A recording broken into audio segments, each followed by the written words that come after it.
El rayo de plasma impactó con fuerza la estación y el comandante Daniel Hayes sintió como toda la estructura temblaba bajo sus pies. Se agarró a la barandilla metálica para estabilizarse mientras otra explosión sacudía la estación Arcturus.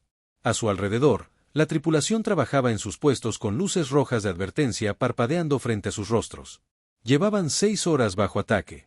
La teniente Sophie Grant levantó la vista de su pantalla con preocupación en los ojos y sus dedos se movieron rápidamente sobre los controles mientras informaba de las malas noticias. Los escudos estaban al 18%. Habían perdido 3 secciones completas de la estación y las puertas de emergencia resistían, pero apenas. Daniel miró fijamente la pantalla principal, que mostraba las naves enemigas que los rodeaban. 47 naves de guerra Krell rodeaban la estación como tiburones, destrozándolos poco a poco. Los Krell insectoides habían llegado sin previo aviso y su mensaje era simple y brutal: rendirse. El embajador Vestar estaba junto a Daniel, sosteniendo su dispositivo traductor con 3 de sus tentáculos. Y la piel del viejo alienígena se había vuelto azul pálido, lo que significaba que tenía miedo, y su especie mostraba el miedo mediante cambios de color. Y en ese momento, parecía aterrorizado, y el embajador habló en voz baja, sugiriendo que consideraran las condiciones Krell, y dijo que era mejor vivir como prisioneros que morir luchando, que no llegaría ayuda y que la flota humana más cercana estaba a 3 semanas de distancia. Y Daniel negó con la cabeza firmemente, y mantendrían su posición, y aunque la Tierra estuviera lejos, no iban a rendirse. Otro impacto masivo sacudió la estación y las luces se apagaron por un instante. Todos se sintieron ingrávidos al fallar la gravedad. Entonces, los sistemas de respaldo se activaron y todo volvió a la normalidad. Ensign Jake Morrison llamó desde la estación de comunicaciones. La nave insignia Krell les enviaba un mensaje. Daniel le ordenó que lo transmitiera y la pantalla cambió para mostrar a el señor de la guerra Kras. Su rostro insectoide tenía múltiples ojos que reflejaban la luz del puente de mando de su nave. Sus mandíbulas chasquearon en lo que sonó como una risa a través del traductor. El señor de la guerra alienígena habló con confianza y dijo que la terquedad de Daniel era admirable, pero insensata.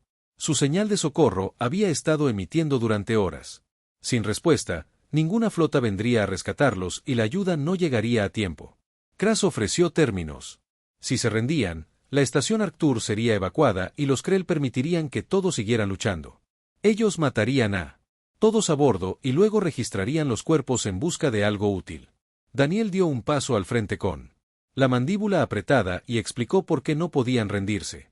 Y esta estación controlaba la puerta de entrada a 15 sistemas habitados, y gestionaba las rutas comerciales, los repetidores de comunicación y las redes defensivas de todo el sector. Si los Krell tomaban el control, millones de personas morirían. Daniel hizo su oferta: darse la vuelta y marcharse, o averiguar por qué la humanidad se había ganado su reputación. Las mandíbulas de Krosh se abrieron de par en par en lo que podría haber sido una risa de insecto. Dijo: la reputación de la humanidad se construyó sobre viejas historias y guerras antiguas. Y aquí y ahora, solo eran 43 personas en una estación moribunda, enfrentándose a todo el poderío militar Krell. Y las historias no lo salvarían hoy. La transmisión terminó, y el silencio llenó el centro de mando. Sophie levantó la vista de su puesto con el rostro pálido. Les quedaban quizás 2 horas antes de que los escudos fallaran por completo. Después de eso, los Krell podrían abrir una brecha en el casco por donde quisieran. Daniel se giró. Su tripulación, humanos y alienígenas, lo miraban, esperando órdenes. Y tenían familias en casa y vidas a las que querían regresar. Y él les pedía que murieran por un principio. Y Daniel habló con claridad para que todos pudieran oírlo y no les mentiría sobre sus posibilidades. Y si alguien quería evacuar ahora, ordenaría que se prepararan las cápsulas de escape y nadie los juzgaría por irse. Y Sophie habló primero y preguntó a dónde irían exactamente. Y el puerto amigo más cercano estaba a 2 días de distancia y los cruceros Krell destruirían las cápsulas de escape en minutos. Y además, su abuelo había luchado en las guerras de los titanes y siempre decía que un Grant nunca huye de una pelea, y la aprobación se extendió por la tripulación e incluso el embajador Vexar se irguió y su piel se tornó de un tono púrpura más decidido. Y Daniel dio órdenes: redirigir toda la energía restante a las armas y escudos y seguir transmitiendo la señal de socorro en todas las frecuencias y obtener un informe de daños del cañón principal. Y su tripulación entró en acción ejecutando sus órdenes con eficiencia profesional. Y Daniel se permitió un momento de duda privada. Y la ayuda estaba a 3 semanas de distancia. Y, en el mejor de los casos, tenían horas. Pero él le había dicho la verdad a Kras. Y la humanidad se había ganado su reputación a través de la sangre y el fuego. Perdió 100 mundos. Y si aquí terminaba su historia, se aseguraría de que valiera la pena recordarla. La estación volvió a temblar cuando más fuego de armas impactó el casco. En la pantalla, la armada Krell comenzó a acercarse para el ataque final. Daniel los vio llegar y se resignó a lo que estaba por suceder. Habían hecho todo lo posible. Habían mantenido la posición cuando otros habrían huido.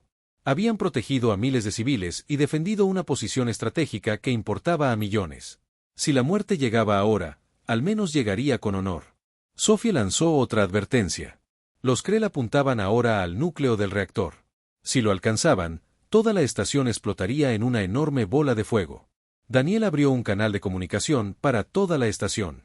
Les dijo a todos que había sido un honor servir con ellos, que aquellos con familias debían saber que lucharon para protegerlas, y que aquellos lejos de casa debían saber que su sacrificio sería recordado. Y se mantuvieron firmes cuando otros habrían huido. Y resistieron cuando otros se habrían quebrado. Cerró el canal y miró a su tripulación restante. Sophie preguntó si les quedaban armas capaces de destruir la nave insignia Krell. Revisó su consola y negó con la cabeza. El cañón principal estaba fuera de servicio. Incluso si lo hubieran tenido funcionando, sus armas no podrían penetrar los escudos enemigos. El embajador Bexatar se acercó. Le dijo a Daniel que su pueblo tenía un dicho y que el vacío recuerda a los valientes y lo que sucedió después. El pueblo soliano registraría sus acciones en los grandes archivos y la humanidad había demostrado verdadero coraje ese día. La voz de Sophie rompió el silencio con una urgencia contenida. La nave insignia Krill disparaba su arma principal contra su reactor. Este era el final. Daniel observó el enorme rayo de energía dirigirse hacia ellos, sabiendo que les quedaban segundos de vida. Entonces sucedió algo imposible. Y todo cambió. El rayo de energía que debería haberlos matado a todos impactó contra algo invisible a unos 300 metros de la estación. Y en lugar de destruirlos, simplemente se dispersó inofensivamente por el espacio, como agua contra un muro de piedra. Sophie se inclinó hacia adelante, mirando confundida sus instrumentos, las lecturas se volvían locas. Le dijo a Daniel que había algo ahí fuera protegiéndolos, y que algo enorme estaba generando un escudo defensivo alrededor de toda la estación. En la pantalla principal, el espacio entre la estación y la flota Krell comenzó a centellear y curvarse, y la realidad misma pareció distorsionarse. Entonces, emergiendo de la oscuridad, apareció una nave increíble, enorme y fácilmente 3 veces más grande que la nave de guerra CRI más grande. El casco estaba pintado de negro medianoche y cubierto de placas de blindaje angulares que parecían absorber la luz en lugar de reflejarla. Miles de armas cubrían su superficie como las espinas de un monstruo de las profundidades marinas. La sección frontal se parecía menos a una nave y más a las fauces abiertas de un depredador. Las manos de Jake Morrison se movieron con rapidez sobre su consola, sus ojos se abrieron desmesuradamente y comprobó los códigos de identificación 2 veces antes de informar. Se estaban emitiendo señales militares humanas, la clasificación decía Dreadnought y el registro, TDF Retribution. Pero se suponía que esta clase de nave aún no existía, el programa Dreadnought seguía clasificado y en fase de pruebas, y esta nave no estaría operativa hasta dentro de al menos 5 años. La Retribution se movía entre la estación y la armada Krell con una gracia imposible para algo tan enorme. Miles de luces comenzaron a brillar a lo largo de su casco al encenderse las armas. El sonido resonó por el espacio mismo de una forma que hizo vibrar los huesos de todos. Una nueva voz se escuchó por el canal de comunicaciones, era profunda y transmitía una autoridad absoluta. El almirante Richard Cole se presentó como comandante de la TDF Retribution. Habían recibido la llamada de auxilio y se disculparon por la tardanza. La estación Arcturus debía mantener su posición en campos defensivos inferiores, y la Retribution se encargaría de todo a partir de ahora. Y Daniel se encontró riendo. Con un toque de histeria, y a su alrededor su tripulación vitoreaba, lloraba y se abrazaba aliviada. Y la armada Krell ya se estaba moviendo e intentaba reorganizar sus líneas de batalla para hacer frente a esta nueva amenaza. Y el rostro del señor de la guerra. Crossch apareció de nuevo en la pantalla y sus mandíbulas chasqueaban rápidamente, en lo que el traductor describió como conmoción. Y rabia, e insistió en que esto no cambiaba nada y que una sola nave, incluso una grande, no podía resistir contra 47 naves de guerra Krell, y que los humanos simplemente habían retrasado el final inevitable. Y la respuesta del almirante Cole fue tranquila y casi coloquial. y le dio al señor de la guerra Kres una oportunidad para retirar sus fuerzas. Y no porque se sintiera generoso, sino porque quería que alguien sobreviviera y contara al pueblo Krell lo que había sucedido allí y se negara. Y el dominio Krell. Jon descubriría por qué la humanidad no construye naves. Como esta muy a menudo. Hubo una pausa. Y entonces la risa de Kres llenó el canal de comunicación. Y el señor de la guerra dijo que eran bienvenidos a intentarlo, y que los guerreros Krell nunca huyen de las amenazas. Y ordenó a todas las naves atacar el patrón Omega y destruir el Dreadnought inmediatamente. Y la armada Krell avanzaba con 47 naves de guerra, convergiendo sobre la Retribution con todas sus armas disparando. Y el Dreadnought permaneció completamente inmóvil y les permitió acercarse. Y entonces, con una precisión impecable, la Retribution abrió fuego, y el efecto superó todo lo que Daniel había presenciado. Y ráfagas de cañones de riel salieron disparadas de innumerables torretas, con cada proyectil viajando casi a la velocidad de la luz. Y misiles lanzados en enormes enjambres con sus motores brillando intensamente contra la oscuridad, y armas de energía surcando el espacio con precisión quirúrgica. Y de la sección frontal de la mandíbula surgió algo que parecía imposible. Y un haz concentrado de partículas exóticas, que no solo destruía los objetivos, sino que parecía desintegrarlos a un nivel fundamental. Y la primera oleada de naves Krell simplemente dejó de existir. Y 12 naves de guerra se redujeron a átomos en 3 segundos. Y Daniel observó con asombro cómo la retribución demostraba lo que la humanidad podía construir cuando era realmente necesario. Y esto no era solo una nave de guerra, era una declaración de que ciertas líneas jamás debían cruzarse. Y la armada Krell intentó dispersarse. Pero el acorazado era más rápido de lo que cabría esperar de algo de ese tamaño. Y giraba con suavidad, siguiendo a los objetivos con una eficiencia depredadora, y más naves perecían con sus escudos inútiles ante armas diseñadas para acabar con las amenazas para siempre. Y Sofía informó de que la nave insignia Krell estaba rompiendo la formación e intentando saltar al hiperespacio. Y la voz del almirante Cole volvió a oírse, sugiriendo que quizá quisieran apartar la vista para la siguiente parte. Y el arma frontal del Dreadnought se cargó, acumulando energía hasta que el espacio a su alrededor comenzó a brillar con la energía acumulada. Entonces disparó, no contra la nave insignia, sino contra el punto del espacio donde la nave abría su ventana de hiperespacio, y el efecto fue catastrófico. El corredor de hiperespacio colapsó hacia adentro, creando una breve implosión localizada que arrastró a la nave insignia Krill y a 3 cruceros cercanos a un pozo gravitacional de la humanidad. Cuando el efecto se disipó, no quedó nada más que escombros dispersos flotando en el vacío. Las naves Krill restantes finalmente rompieron la formación y huyeron. Menos de 15 naves saltaron al hiperespacio en una caótica retirada. Toda disciplina y la retribución las dejaron ir, y el silencio llenó el centro de mando mientras todos procesaban lo que acababa de suceder. Habían sobrevivido contra todo pronóstico. Daniel se desplomó en su silla de mando, repentinamente consciente del agotamiento total. Y ordenó abrir un canal de comunicación con la retribución. Y al conectarse, agradeció al almirante Cole en nombre de todos en la estación. Un simple gracias parecía insuficiente, pero era lo único que tenía. Cole respondió, solo hacían su trabajo. Aunque admitió que habían estado al límite y que la Retribution había estado operando en modo silencioso para probar sus sistemas de sigilo cuando captaron la llamada de auxilio, y que les llevó tiempo encender el reactor principal y llegar a toda velocidad. Preguntó por las bajas, y Daniel informó de 37 muertos y más de 100 heridos, pero que podría haber sido mucho peor. El almirante asintió y dijo que estaban desplegando equipos médicos y de reparación para prestar asistencia. Añadió que Daniel y su tripulación habían hecho un excelente trabajo al mantener la estación durante 8 horas contra todo pronóstico, lo que requería verdadero valor. Y cuando las lanzaderas de reparación comenzaron a despegar de los hangares de los acorazados, Daniel finalmente se permitió relajarse. Habían estado al borde de la muerte y habían sobrevivido. 3 días después de la batalla, la estación Arctur comenzaba a parecer menos una zona de guerra y más una instalación operativa, y los equipos de reparación de la Retribution habían trabajado sin descanso soldando nuevas placas de los pasillos y restaurando sistemas críticos. Los pasillos de la estación eran un hervidero de actividad mientras la gente cambiaba de tarea, aún intentando asimilar que seguían vivos. Daniel estaba en la cubierta de observación, viendo cómo la Retribution mantenía su posición protectora cerca de la estación, incluso cuando permanecía inactiva. El acorazado irradiaba poder y amenaza, y las lanzaderas de suministros iban y venían entre las dos naves, llevando suministros médicos, repuestos y alimentos frescos a una estación que había estado con raciones de emergencia. Una voz le preguntó si le importaba la compañía. Daniel se giró y vio al almirante Richard Cole de pie en la entrada. El almirante era alto, con cabello plateado y un rostro curtido que delataba décadas en el espacio profundo. Su uniforme estaba impecablemente planchado, pero sus ojos reflejaban el cansancio propio de quien carga con una enorme responsabilidad. Y Daniel le dio la bienvenida y admitió que admiraba el barco. Y Cole se puso de pie junto a él. De él, mirando hacia afuera, a la retribución. Era algo especial, y su construcción requirió 15 años y recursos. De docenas de colonias. Los acorazados estaban destinados a ser la respuesta de la humanidad a las peores pesadillas de la galaxia, y no esperaban necesitarlos tan pronto.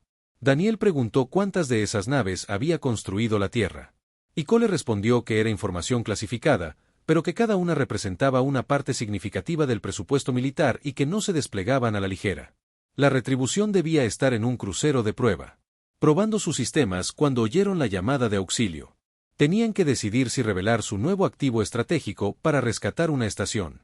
Daniel sintió que la culpa lo abrumaba y se disculpó por forzar esa decisión. Cole le dijo con firmeza que no se disculpara. Para eso precisamente se construían naves como la Retribución, para proteger a su gente y resistir amenazas que de otro modo los aplastarían. Los Krell necesitaban aprender que la humanidad tenía poderío. Y ahora lo sabían. Y observaron en silencio cómo un equipo de reparación instalaba una nueva antena de comunicaciones en el casco exterior de la estación. Cole dijo que había leído el informe de Daniel y que habían resistido 8 horas contra un enemigo que debería haberla tomado en 1 hora.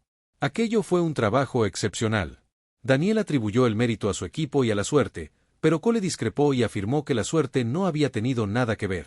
Daniel tomó buenas decisiones bajo presión y se negó a rendirse cuando la rendición parecía lógica. Eso sí que era liderazgo.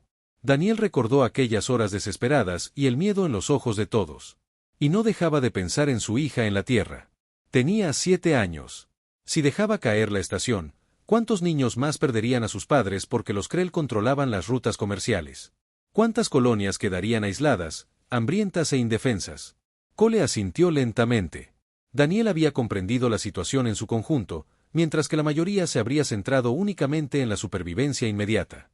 Y entendió lo que realmente estaba en juego. El almirante metió la mano en el bolsillo y sacó un pequeño chip de datos. Eran órdenes del mando de la flota, ofreciéndole un ascenso y un nuevo destino. Daniel tomó el chip, sorprendido, y dijo que se sentía honrado, pero que tenía un deber allí, y que la estación Arcturus aún necesitaba liderazgo.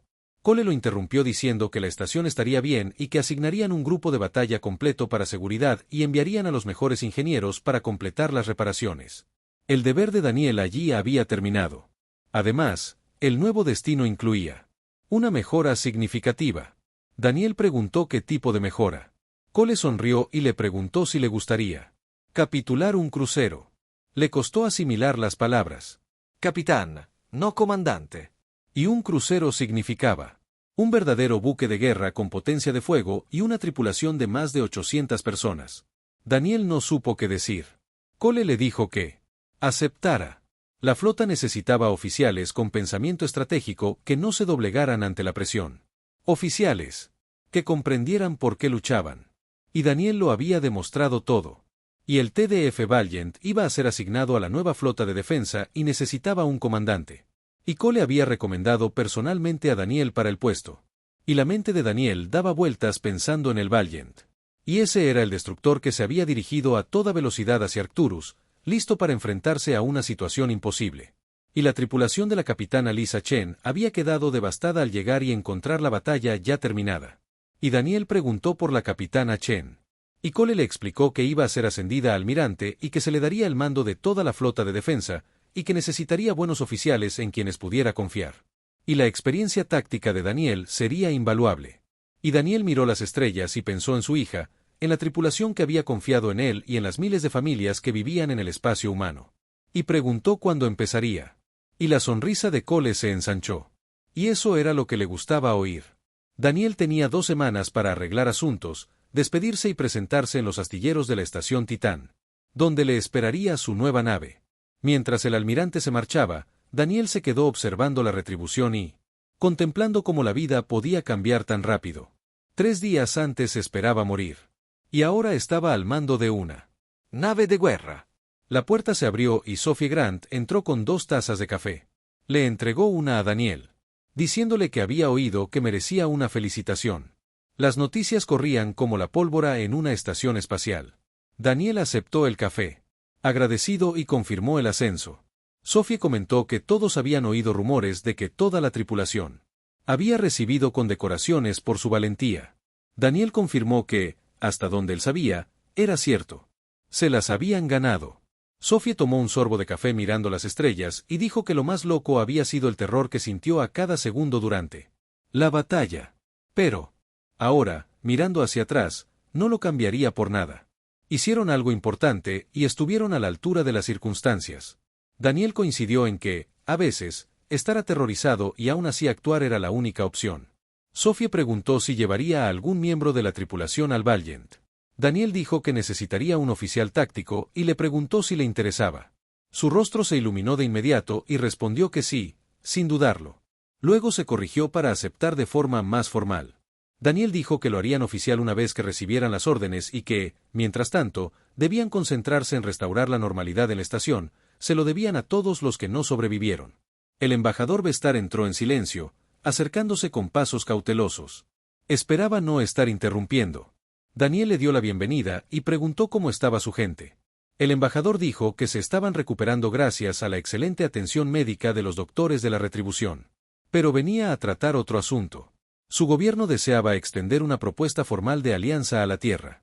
Y lo que presenciaron convenció al colectivo Zoon de que la humanidad sería un aliado poderoso y confiable. Daniel arqueó una ceja, notando que se trataba de un avance diplomático significativo, pero él solo era un comandante de estación. ¿Y si esto no se seguía por los canales adecuados? Bexatar le aseguró que sí, pero quería decírselo personalmente.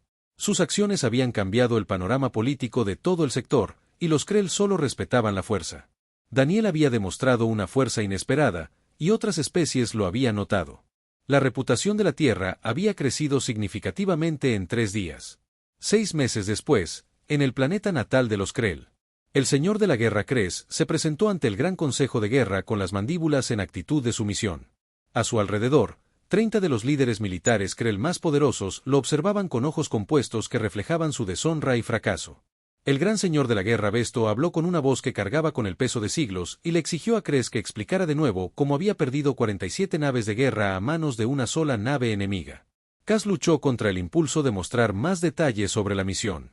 Los humanos desplegaron una nueva clase de nave de la que su inteligencia no tenía información, y cuya tecnología superaba con creces cualquier cosa encontrada previamente en la Tierra. Otro miembro del Consejo repitió el punto clave: una sola nave. Kress comandó 47 naves y se retiró ante una sola nave enemiga. Kress insistió en que no era una nave común y corriente, y que las armas desplegadas eran diferentes a cualquier otra en su arsenal. Las naves simplemente dejaban de existir al ser alcanzadas por el arma principal, que generaba campos defensivos que inutilizaban sus armas más pesadas. Y la velocidad de algo tan masivo, moviéndose como una nave de combate, era aterradora. El alto señor de la guerra Besto chasqueó las mandíbulas con disgusto. El consejo había revisado las grabaciones de batalla. Los humanos llamaban a esta clase acorazado. Un analista creía que poseían múltiples naves de este tipo, lo que alteraba significativamente el cálculo estratégico. Otro miembro sugirió reconsiderar la expansión hacia territorios humanos, ya que los recursos necesarios para contrarrestar armas de esta magnitud serían sustanciales. Besto afirmó con firmeza que no se retirarían, pues eso demostraría debilidad, pero la confrontación directa sería costosa.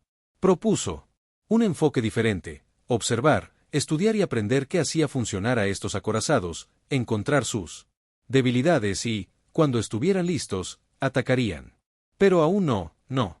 Hasta que comprendieran a qué se enfrentaban. Kress sintió alivio: su vida se salvaría, aunque su rango y estatus se verían afectados. Y, lo que era más importante, el Consejo reconoció la amenaza que representaba la humanidad. Besto continuó con otro asunto.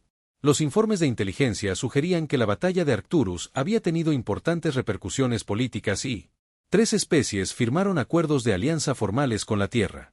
Otras 4 abrieron canales diplomáticos y los humanos estaban aprovechando su victoria para formar una coalición. Un miembro del consejo dijo con desdén que los dejaran formar alianzas, pues estas eran frágiles y se desmoronaban fácilmente. Besto respondió que las alianzas respaldadas por acorazados eran menos frágiles que la mayoría y que ajustarían sus planes en consecuencia, esperando el momento oportuno. Mientras tanto, en el espacio humano, a bordo del recién comisionado TDF Valiant, el capitán Daniel Hayes recorría su nave por primera vez como comandante. El crucero era mucho más pequeño que el Retribution, pero era elegante y poderoso. Y, lo más importante, estaba bajo su mando. La teniente Sophie Grant, ahora su jefa de táctica, se puso a su lado mientras recorrían la cubierta de máquinas. Y ella informó que el barco tenía buen aspecto y que la tripulación ya estaba prácticamente instalada, con una buena combinación de veteranos y nuevos reclutas. El jefe de máquinas, Carlos Martínez, fue transferido desde el Valiant original. Ya había realizado mejoras en la eficiencia del reactor. Daniel preguntó sobre el estado de la misión y Sophie explicó que estaban asignados a la flota de defensa del almirante Chen y que su misión principal era proteger la región de la estación Arctur y responder a las amenazas en los sectores circundantes. Su misión secundaria era mostrar su apoyo y asegurarse de que todos supieran que la Tierra estaba comprometida con la protección de sus intereses y aliados. Entraron en el puente y Daniel se tomó un momento para admirarlo. Su silla de mando se encontraba en el centro, rodeada de modernas consolas y pantallas de visualización. Las estaciones de la tripulación estaban dispuestas de forma eficiente para una comunicación rápida durante el combate. El oficial de guardia anunció que el capitán estaba en el puente y Daniel les dijo a todos que continuaran como estaban y se acomodó en su silla, que le quedaba perfecta. En la pantalla principal, la estación Titán se extendía por el vacío. El enorme astillero e instalación militar servía como una de las principales bases de la flota humana, y docenas de naves se movían siguiendo patrones de tráfico, desde pequeñas patrulleras hasta enormes portaaviones y las comunicaciones. El oficial informó de una transmisión entrante del almirante Chen y Daniel le indicó que la conectara. El rostro de Lisa Chen apareció en una pantalla secundaria, se veía cómoda en su nuevo puesto, con la insignia de almirante en el cuello, y le dio la bienvenida. Daniel subió a bordo a su nuevo mando y le preguntó qué le parecía la nave. Daniel respondió que se sentía como en casa. La Valiant era una excelente nave. Chen dijo que quería informarle personalmente sobre su primera misión. En 2 días, escoltarían un convoy diplomático al planeta natal de los Oyanos. El embajador Bexar estaría a bordo junto con varios diplomáticos terrestres. Lo describieron como una misión rutinaria, pero también importante. La Alianza Soonia era la base de su nueva coalición, y necesitaban demostrar a los elianos que la Tierra se tomaba en serio su seguridad. Daniel confirmó haber entendido y prometió que el embajador llegaría sano y salvo. Chen se despidió y la transmisión finalizó. Daniel reflexionó sobre cuánto había cambiado todo en 6 meses. Había estado luchando por sobrevivir en una estación agonizante. Y ahora comandaba una nave de guerra y ayudaba a forjar alianzas que asegurarían el lugar de la humanidad en la galaxia. Sophie informó que el jefe de ingeniería solicitaba permiso para realizar una prueba de máxima potencia en los sistemas de armas principales. Daniel concedió el permiso y necesitaban asegurarse de que todo funcionara antes de partir. Durante la siguiente hora, la tripulación realizó comprobaciones de sistemas, prácticas de tiro y simulacros de combate. Aunque eran nuevos juntos, trabajaban con la eficiencia de profesionales bien entrenados que comprendían lo que estaba en juego. Al observar a su tripulación trabajar, Daniel sintió orgullo. Esto era lo que la humanidad podía lograr cuando se dedicaba a una causa, y no solo construyendo enormes acorazados o ganando batallas imposibles, sino creando algo duradero, forjando alianzas, entrenando tripulaciones y preparándose para amenazas que tal vez nunca llegarían. Esa noche, en sus aposentos, Daniel grabó un mensaje para su hija en la Tierra. Le contó que había obtenido el mando de su propia nave, la Valiant. Deseaba que pudiera verla y que tal vez algún día, cuando fuera mayor, pudiera visitarla. Hizo una pausa, sopesando cuidadosamente sus próximas palabras. Sabía que ella lo extrañaba. Y él también la extrañaba. Pero quería que ella comprendiera por qué hacía esto. Y allá afuera, entre las estrellas, la gente buena necesitaba protección. Y familias como la suya, viviendo en estaciones y colonias, intentando construir una vida mejor. Y a veces la gente mala intentaba hacerles daño. Y el uniforme que vestía significaba que prometía interponerse entre la gente mala y las familias a las que querían dañar. Y a veces eso daba miedo y era peligroso, pero también importante. Porque si la gente como él no se interponía, los malos ganarían y la gente buena sufriría. Ella le había preguntado una vez si era un héroe. Y él le dijo que no, que solo hacía su trabajo. Pero tal vez eso era lo que realmente significaba ser un héroe. Hacer tu trabajo cuando tu trabajo es proteger a personas que no pueden protegerse a sí mismas, incluso cuando tienes miedo, incluso cuando es difícil, incluso cuando preferirías estar en casa. Y le dijo que la amaba y que la vería en su próximo permiso. Y hasta entonces, debía estudiar mucho, ser amable con los demás y recordar que su padre estaba allá afuera, entre las estrellas, pensando en ella cada día. Y terminó la grabación y la preparó para transmitirla a la Tierra. 2 días después, la valiente nave partió de la estación Titán con el convoy diplomático en formación.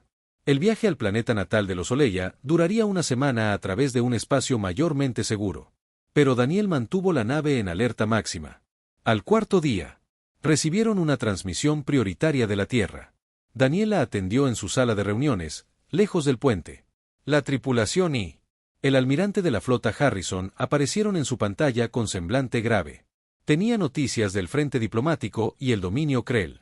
Solicitó una suma de paz, afirmando que querían discutir acuerdos de no agresión y acuerdos comerciales. Daniel preguntó si creían que los Krell eran sinceros. Harrison dijo que no lo sabían, pero que debían suponer que los Krell estaban ganando tiempo para desarrollar contramedidas contra la tecnología Dreadnought. La cumbre estaba programada para dentro de 3 meses en una estación neutral. Daniel y el Valiant formarían parte del equipo de seguridad. Daniel confirmó haber entendido y dijo que estarían listos. Harrison le advirtió que fuera cauteloso. Los Krell respetaban la fuerza, pero también valoraban la astucia, y no olvidarían lo sucedido en la estación Arctur. Daniel debía estar alerta. Cuando terminó la transmisión, Daniel se sentó en su sala de reuniones pensando en el futuro. La paz con los Krell podría ser posible, pero sería una paz frágil, respaldada por la amenaza de los Dreadnoughts y mantenida mediante una vigilancia constante. Y esa era la naturaleza de la supervivencia en la galaxia: la fuerza, la diplomacia, las alianzas y la voluntad de mantenerse firmes ante los desafíos. La humanidad había aprendido estas lecciones a la fuerza, pagándolas con sangre y sacrificio. En la pantalla, las estrellas pasaban rápidamente mientras la Valiant se desplazaba por el hiperespacio. En la vasta oscuridad se ocultaban amenazas desconocidas para la humanidad, aliados por forjar y desafíos que pondrían a prueba todo lo que habían construido. Pero la humanidad afrontaría esos desafíos del mismo modo que afrontó a los Krell en la estación Arctur, con coraje, determinación y la absoluta certeza de que, por muy oscuro que se volviera el vacío, jamás abandonarían a los suyos. Daniel se puso de pie, se alisó el uniforme y regresó al puente. Su tripulación lo miró al entrar y sintió el peso de su confianza en que los guiaría bien. Pidió un informe de estado. Todos los sistemas funcionaban con normalidad. El convoy mantenía la formación y se estimaba su llegada al planeta natal de los Oleya en 72 horas. Y Daniel les ordenó mantener el rumbo y la velocidad. Fuera de las ventanas, las estrellas brillaban con luz eterna. Y en algún lugar de la inmensidad del espacio, un acorazado continuaba su patrulla, un guardián silencioso que velaba por los sueños de la humanidad entre las estrellas. El mensaje se había enviado a todas las especies que observaban. La Tierra respondió a la llamada cuando se necesitó ayuda.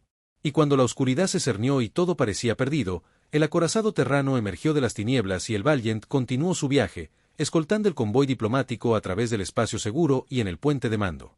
La tripulación trabajaba en sus puestos con silenciosa eficiencia, eran profesionales que realizaban una labor importante: proteger a quienes no podían protegerse a sí mismos, vigilando para que otros pudieran dormir tranquilos. Daniel pensó en la cumbre de paz programada para dentro de 3 meses. Los Krell estarían allí con sus propios intereses, probablemente ganando tiempo, estudiando la tecnología humana y buscando debilidades que explotar. Pero también estarían allí porque habían aprendido una dura lección y la humanidad no era débil ni alguien a quien se pudiera intimidar, amenazar o atacar sin consecuencias. La batalla en la estación Arcturus lo había cambiado todo.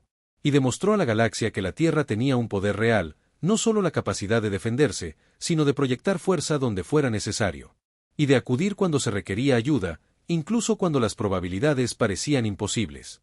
Y esa reputación le sería muy útil a la humanidad en los años venideros. Sophie se acercó a su silla de mando con una tableta de datos. Informó que el equipo de ingeniería había completado la prueba de armas y que todos los sistemas funcionaban a su máxima eficiencia, y que estaban preparados para lo que viniera. Daniel le dio las gracias y preguntó por la moral de la tripulación. Ella respondió que era excelente, y que todos estaban orgullosos de servir en el Valiant y de formar parte de algo importante: el convoy diplomático. que los precedía mantenía una formación perfecta. Dentro de esas naves, embajadores y diplomáticos trabajaban para forjar las alianzas que protegerían los intereses de la humanidad. Y ellos cumplían con su parte mediante palabras y acuerdos. Y la misión del Valiant era asegurarse de que pudieran realizar ese trabajo con seguridad.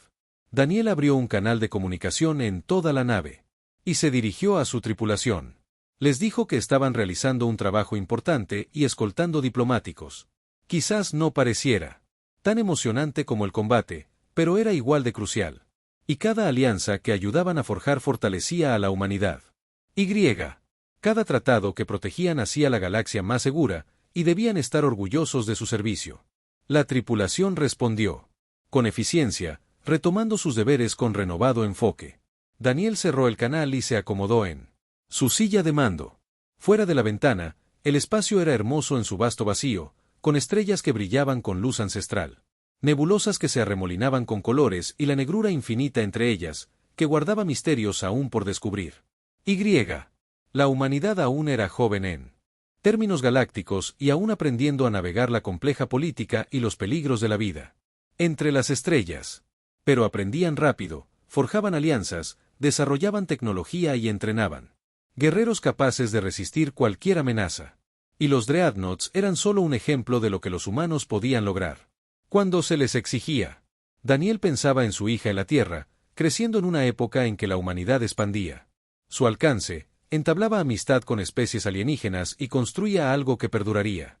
Ella heredaría una galaxia moldeada por las decisiones tomadas hoy, por las batallas libradas, las alianzas forjadas y los principios defendidos. Esperaba que se sintiera orgullosa de lo que la generación de su padre había logrado y que entendiera por qué pasaba tanto tiempo lejos de casa, por qué anteponía el deber a la comodidad y por qué hacía guardia en el puente de mando de una nave de guerra en lugar de arroparla cada noche. Las horas transcurrían tranquilamente mientras viajaban por el hiperespacio. No aparecían amenazas ni emergencias, solo la tranquila rutina de una nave militar bien operada cumpliendo con su deber. Pero Daniel sabía que eso podía cambiar en un instante, que el espacio era peligroso e impredecible y que las amenazas podían aparecer sin previo aviso. Por eso, la vigilancia era crucial, el entrenamiento era fundamental y contar con personal competente en cada estación era esencial.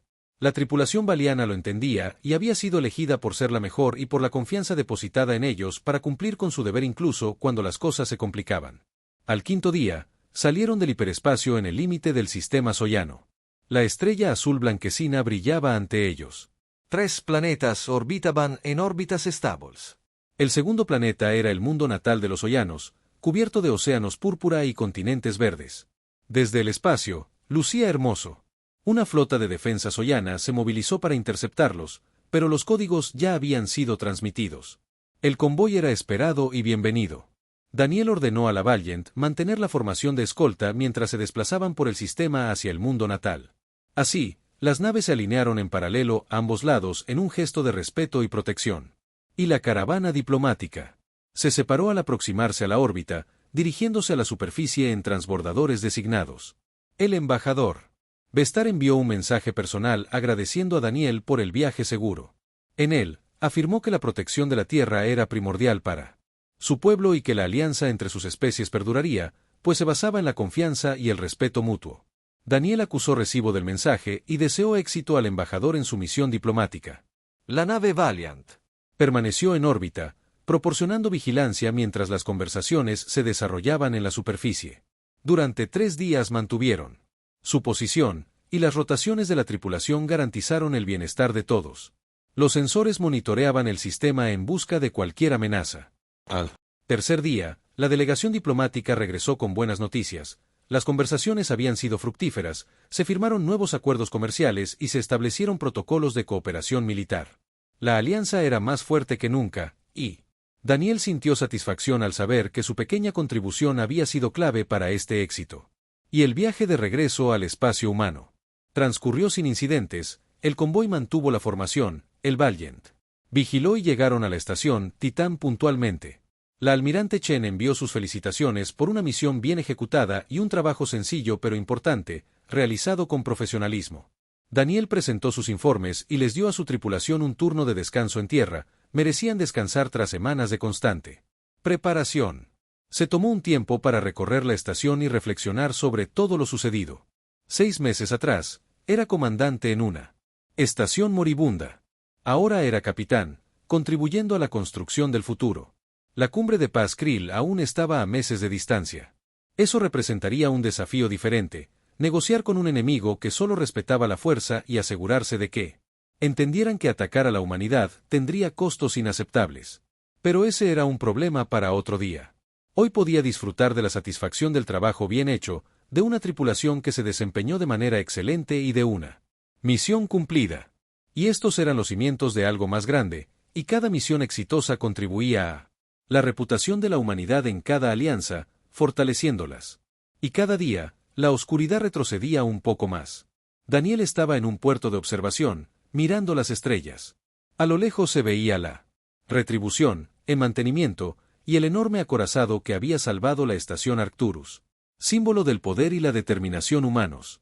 Otras naves se movían por el espacio alrededor de la estación Titán.